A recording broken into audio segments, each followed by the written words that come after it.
Hello and welcome to Let's Play Robot Commando by Steve Jackson. This is book number 22 in the Fighting Fantasy series. Here's the front and back cover. Okay, let's read the synopsis. Fighting fantasy books, over 10 million copies sold worldwide. Past and future meet in the land of Thalos. What would you do if you were a rancher on a distant planet using robots to herd vicious dinosaurs? What would you do if your deadly enemies, the Corrosians, invaded? What would you do if you knew that the protection of your homeland against the invaders and marauding dinosaurs was up to you alone? Now is your chance to find out. For all this is exactly what happens in this thrilling, futuristic adventure. Part story, part game, this is a book in which you become the hero. 2 dice, a pencil, and an eraser are all you need. You decide which routes to take, which dangers to risk, and which foes to fight. And there they are, Steve Jackson and Ian Livingstone. Okay, let's carry on. Puffin Books, Robot Commando. You are a rancher in the land of Thalos. Your people and your enemies, the savage Corrosians, have built huge robots for many purposes: mining ore, erecting buildings, moving cargo, and herding the vicious dinosaurs that live on Thalos. One morning, you discover that all your colleagues have been overcome by a strange sleeping sickness, and you are unable to rouse them. Then you hear a rumble overhead. In the clear blue sky, you see the unmistakable shape of a Corrosian robojet.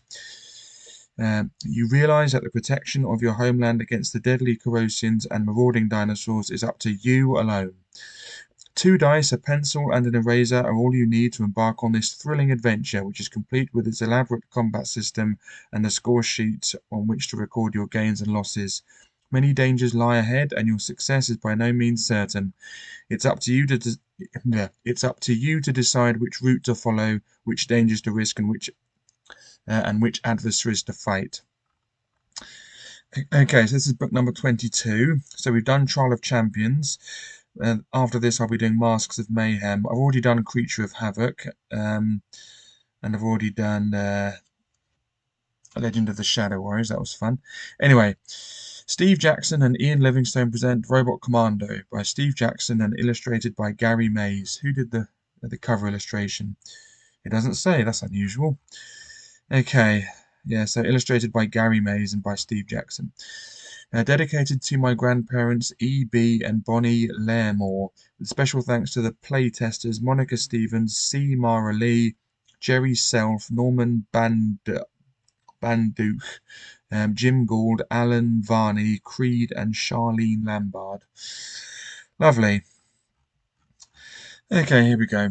To play this game, you'll need a pencil, an eraser, and 2 ordinary 6-sided dice. You will also need the adventure sheet on pages 22 to 3.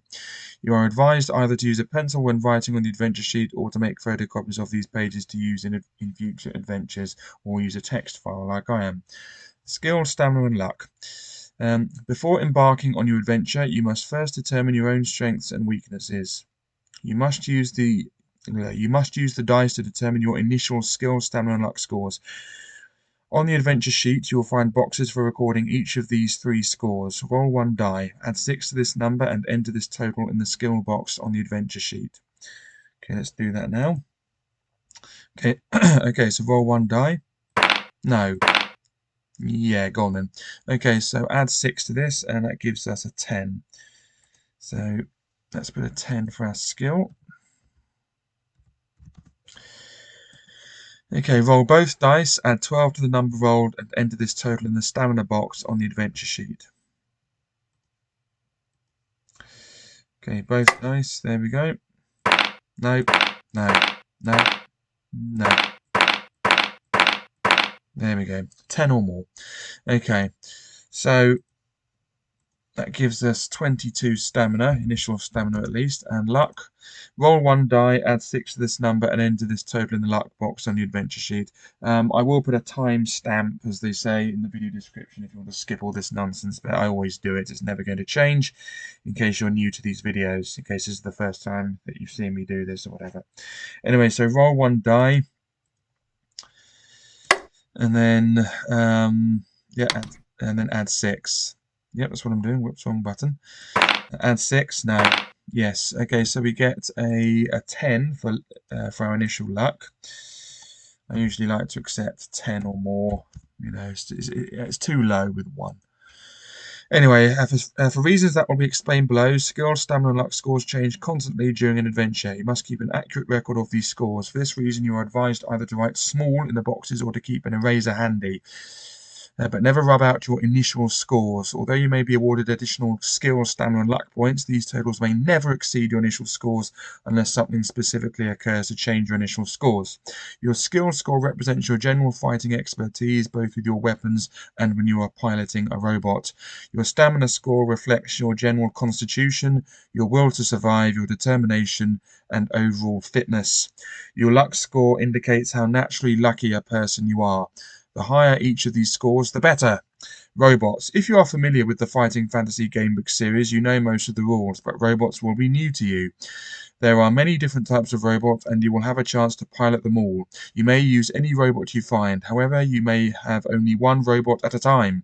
Each robot's abilities are determined by several scores. Armor represents the robot's toughness and ability to take damage. This is like your own stamina score. A robot has an armor score instead of a stamina score. Speed, excuse me. Speed tells how fast a robot can travel. This gives an advantage in combat. A faster robot has a +1 bonus to its skill against a slower robot. Against a slower opponent, sorry. Robots may be slow, medium, fast, or for flying robots, very fast. If your robot is slower than the enemy you are fighting, you may never escape, even if the page offers you that option. Combat bonus. When you use a robot, you fight with your own skill, but you fight with your own skill. But some robots are especially made for battle and give you a combat bonus when you fight. Some robots are especially unsuited for battle, and you will have to subtract points from your skill. Special abilities. These are different for every robot. When you get a robot with a useful special ability, you should either make a note of it or write down the number of the paragraph that describes the robot so that you can double check if need be.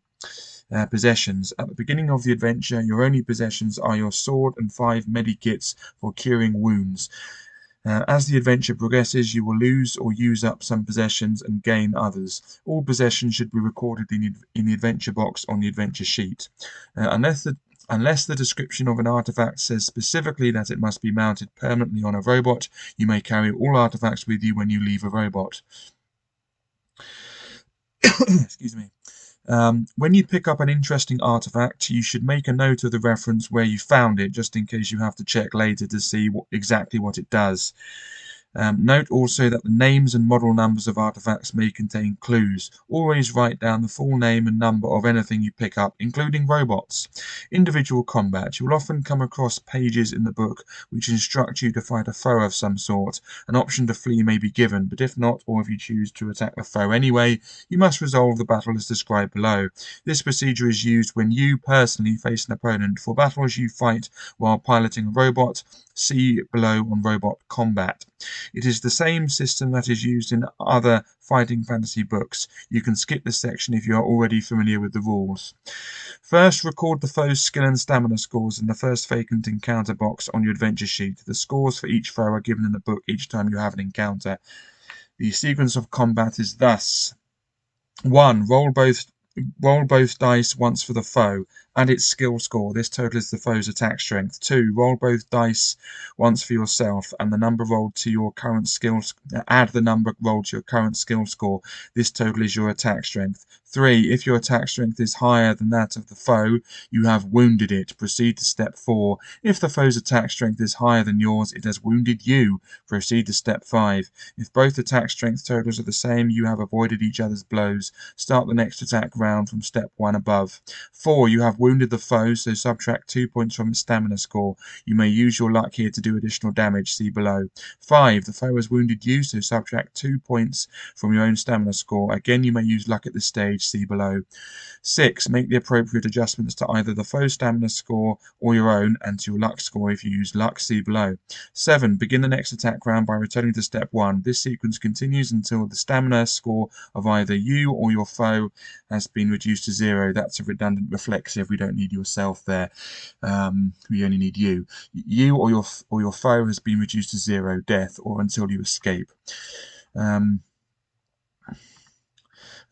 Robot combat. These are the rules for battling dinosaurs and giant robots. Whenever you are fighting in your robot, and whenever the opponent has skill, armor, and speed scores instead of just skill and stamina, then the rules for robot combat must be used. They are very similar to the normal combat rules as follows: 1. Roll both dice once for the foe. Add its skill score. Add 1 if the foe is faster than your robot. This totals the foe's attack strength. 2. Roll both dice once for yourself. Add the number rolled to your current skill score. Add any combat bonus that was listed for the robot you are piloting. Add 1 if your robot is faster than the foe. This total is your attack strength. 3. If your attack strength is higher than that of the foe, you have wounded it. And proceed to step 4. If the foe's attack strength is higher than yours, it has wounded you. Proceed to step 5. If both attack strength totals are the same, you have avoided each other's blows. Start the next attack round from step 1 above. 4. You have wounded the foe, so subtract 2 points from its armor score. You may use your luck here to do additional damage. See below. 5. The foe has wounded you, so subtract 2 points from your own robot's armor score. Again, you may use luck at this stage. See below. 6. Make the appropriate adjustments to either the foe's armor score or your own robot's armor score and your luck score if you have used luck. See below. 7. Begin the next attack round by returning to step 1. This sequence continues until the armor score of either you or your foe has been reduced to 0. See below, or until you escape. That is also a redundant reflexive. 8. If your foe's armor is reduced to 0, you have 1. If your own robot's armor is reduced to 0, it has been destroyed, but you are not necessarily dead or even injured. You do not lose any of your own stamina unless the instructions specifically say so. You may have a chance to survive and continue your adventure in another robot. Escaping. On some pages you may be given the option of running away from a battle should things go badly for you. However, if you do run away, the foe automatically gets 1 wound on you. Subtract 2 stamina or armor points as you flee. Such is the price of cowardice. It's not necessarily cowardice. Sometimes retreat is the only necessary thing. You'd rather survive than, not be a coward. That's stupid. I've said that before, but it is stupid. Anyway, note that you may use luck on this wound in the normal way. See below. You may only escape if that option is specifically given to you on the page and if your robot is faster than your foe.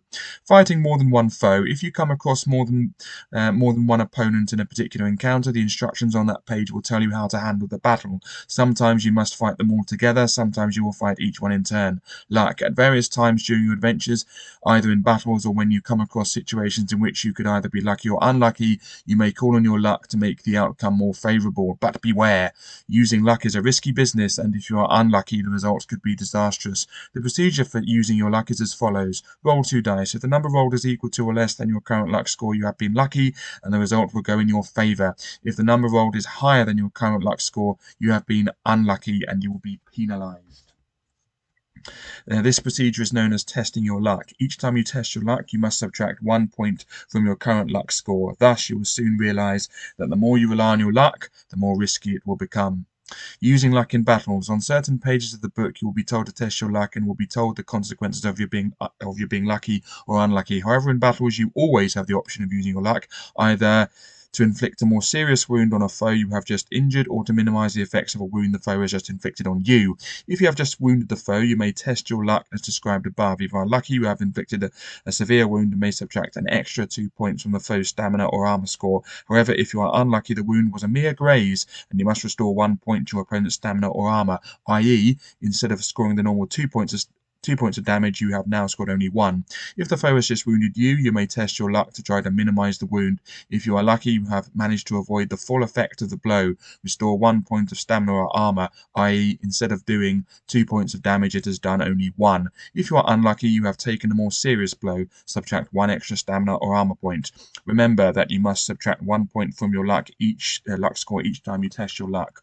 Restoring skill, stamina, and luck. Skill. Your skill score will not change much during your adventure. Occasionally, a page may give instructions to increase or decrease your skill score. An increase in skill may be general, affecting all combat, or it may affect only one type of combat. Your skill score can never exceed its initial value. However, bonuses from artifacts or robots with a combat bonus can add to your skill no matter how high its level is.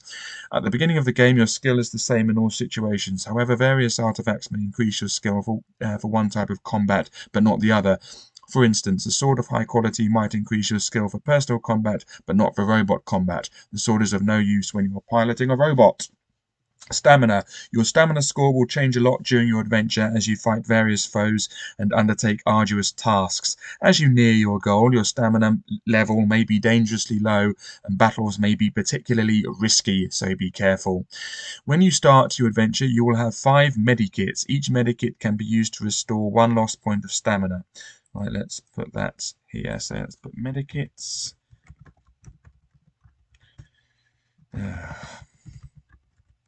5, comma. There we go. Cross each one off your adventure sheet as it is used. You are assumed to carry these with you at all times. However, they may not be used during a battle, only afterwards. Remember also that your stamina score may never exceed its initial value. That means I can't use a medikit until I've had a battle, presumably. I'm just picking holes here, but it says I can only use one after a battle. That's what it implies. So even if I get hurt before a battle, I can't use it. That's what that implies. So that's mildly silly. Luck. Additions to your luck. Oh, I haven't read the rest. However, they may not be used during a battle, only afterwards. Remember also that your stamina score may never exceed its initial value. Luck. Additions to your luck score are awarded when you have been particularly lucky or when you do something deserving of luck. Details are given in the pages of the book. Remember that, as with skill and stamina, your luck score may never exceed its initial value. Hints on play. In this book, you will become a lone guerrilla fighting against a horde of invaders. There are 3 entirely different ways to defeat the invaders, one obvious, the others not so obvious. Each method requires a different path, different artifacts, and different decisions. You are advised to make faithful notes about the places you visit and the things you learn. They could save your life. You will sometimes have the chance to go back to a place you have already visited during the same adventure. In any event, your notes will be useful in further adventures, enabling you to pass rapidly onto unexplored places. You may also want to make a map of the countryside as you pass through it. In particular, it will help you to learn the relative positions of the cities you visit. Not every spot that you visit will be helpful. Some contain only traps and foes which you will no doubt fall foul. Many wrong turnings are possible, and even if you reach the ultimate destination, you may not have everything you need to succeed. It will be realized that the entries make no sense if read in numerical order. It is essential that you read only the entries you are instructed to read, starting with the background and entry 1 and continuing from there. The one best path to victory may not be the obvious one, but it requires a minimum of risk. Any player, no matter how weak on initial dice rolls, should be able to use any of the 3 strategies fairly easily once the best path has been discovered. Good luck! Okay, there's the adventure sheet, which hasn't been written on. Well done to the original owner of the book from which the PDF file was obtained. So well done, him or her. Let's be honest though, more likely to be a him. Okay, background. You are a rancher in the land of Thalos. Your people and your enemies, the savage Corosians, have built huge robots for many purposes. With a skilled operator at the controls, a robot can replace 100 men to mine ore, erect buildings, move cargo, or just about anything else. The robots are also your best defense against the vicious dinosaurs of Thalos. Many years ago, the great lizards caused much destruction, but now mankind has learned to tame the beasts, and many of the folk of Thalos, okay, I'll start again. But now mankind has learned to tame the beasts, and many of the folk of Thalos, like you, are dinosaur ranchers. That's a bit dodgy because the sentence starts with a but. That's why it's difficult to read. Anyway, the ranchers use Mark 5A utility robots known as cowboys to herd the dinosaurs, but wild dinosaurs are still dangerous and all robots have guns to defend themselves. Early one morning, you are just finishing your breakfast when one of your assistants staggers into the kitchen. So sleepy, he says. Then he sits down at the table, pillows his head on his arms, and goes to sleep. You shake him, but you cannot rouse him. Alarmed, you go for help, but everyone else you see is asleep. You rush back inside and switch on a radio, but you can only get scraps of messages. Everybody asleep. Corrosion attack. Can't stay awake. Soon there is nothing to be heard. You go outside again and pour cold water on several of your friends, but they just snore and mutter. Then you hear a rumble overhead, like thunder out of clear sky. You look up. Streaking overhead is the unmistakable shape of a Corrosion robojet. You realize what must have happened. Somehow the Corrosions have managed to put everyone in Thalos to sleep. Everyone but you. For some reason, you are immune.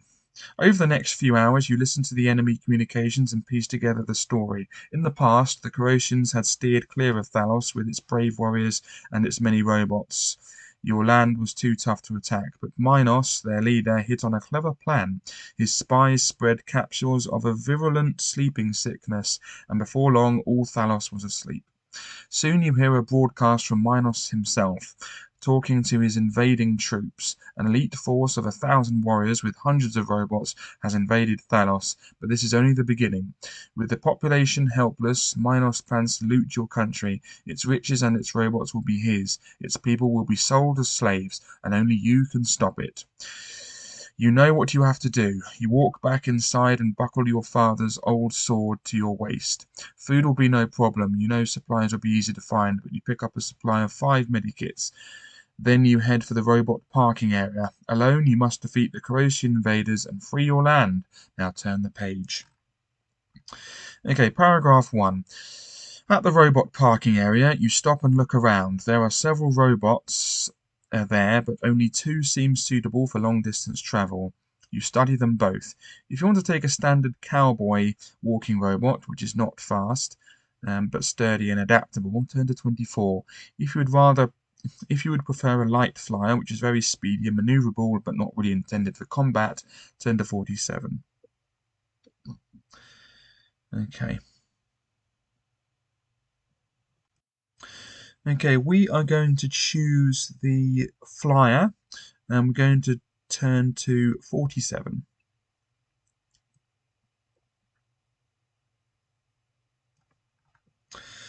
Okay, this flying robot, called a Dragonfly Model D, looks like a gigantic dragonfly, complete with buzzing wings. Its main advantage in combat is its speed. Dragonfly Model D, I better write this down. Okay, so I just put robot information. Okay, so we have a Dragonfly Model D. What else is there? Armor 5, speed very fast. So Armor 5, speed very fast.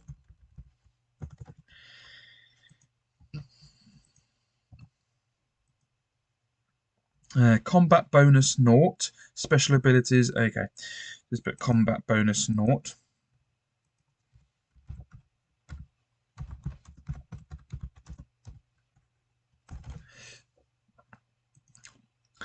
Special abilities. Because this craft is so maneuverable, you can escape from any opponent, even another very fast one, if given the option to escape. Okay, so I'll just put special abilities, we can escape.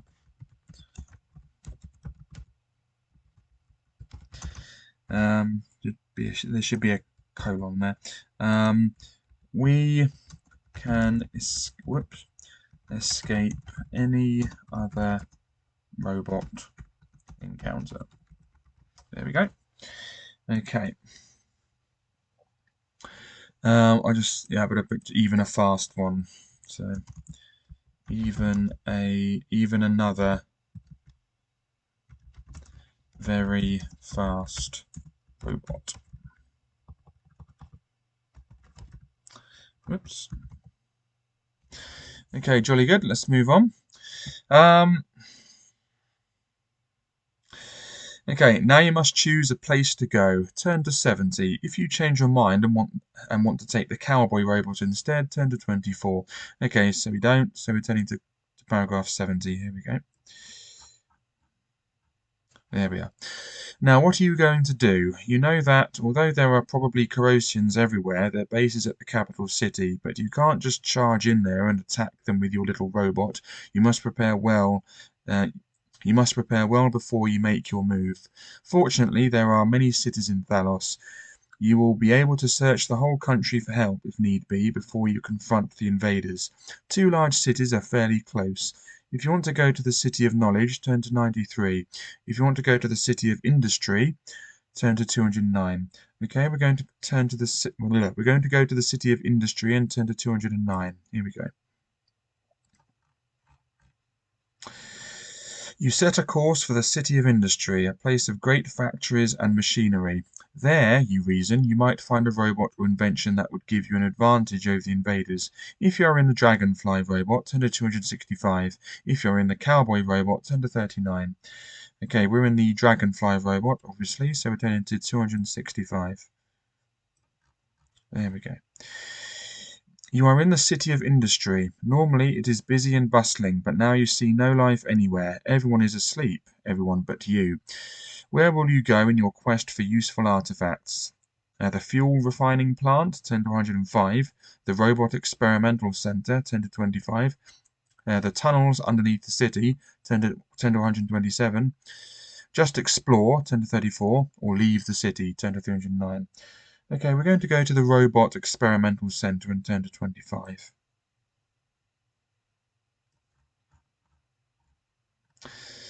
This is the Robot Experimental Center. If you have been here before, turn to 251. If you have not been here before, keep reading. You know little about the center except its name, but you have heard rumors that top secret work is being done here. Turn to 333. Here we are. You are in the lobby of the Robot Experimental Center.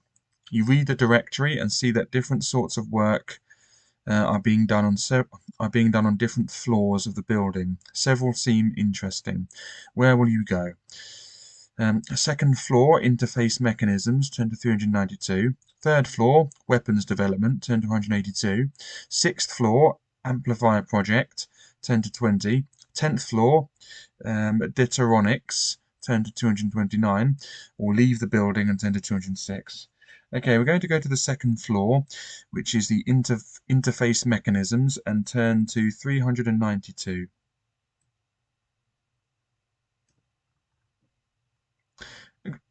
Exploring the second floor, you find several prototype models of an odd-looking helmet. According to the files you read there, it is an interface transponder. While you wear one of these helmets, increase your skill by 1 when using a robot, up to a maximum skill of 11. Okay, so I'll just write that down in my equipment. Okay, so what do we have? Interface transponder. So, interface transponder. Increase skill in a robot by 1 up to a maximum of 11. New line. Okay. Which I can do because my skill is currently 10, so it'll get up to 11. That is, if your skill is already 11 or 12, it does not help you. It does not affect other combats. If you leave the center and return to your robot outside, turn to 206. If you want to explore further, turn to 333 and make another selection. Okay, we're going to leave the center and return to our robot now. So we're going to go to 206. You are back in your robot. If you want to explore elsewhere in the City of Industry, return to 265 and pick a new destination. If you want to go to another city, turn to 309. Okay, we're going to go to another city and turn to 309. You are now, or rather, you are leaving the city of industry. Where will you go now? The city of knowledge, turn to 361. The city of pleasure, turn to 165. The city of the jungle, turn to 38. The city of the guardians, turn to 1XX. Note that you may not go to the city of guardians unless you have learned the way and know the numbers to substitute for the XX. Okay, we're going to go to the city of knowledge and turn to 361. Here we go. You are in the city of knowledge. If you have already been here, turn to 40. Otherwise, keep reading. Here are all of Thalos's greatest universities and museums. This is the home of those who most value learning. Here, you hope, you will find something to help you in your lone struggle. You have a wide choice of possible destinations within the city of knowledge. Where will you go? The College of Medicine, turn to 54. The Thalian Museum, turn to 14. The Dinosaur Preserve, turn to 66. The War College, turn to 277. Or Out of the City, turn to 380. We're going to go to the College of Medicine and turn to 54.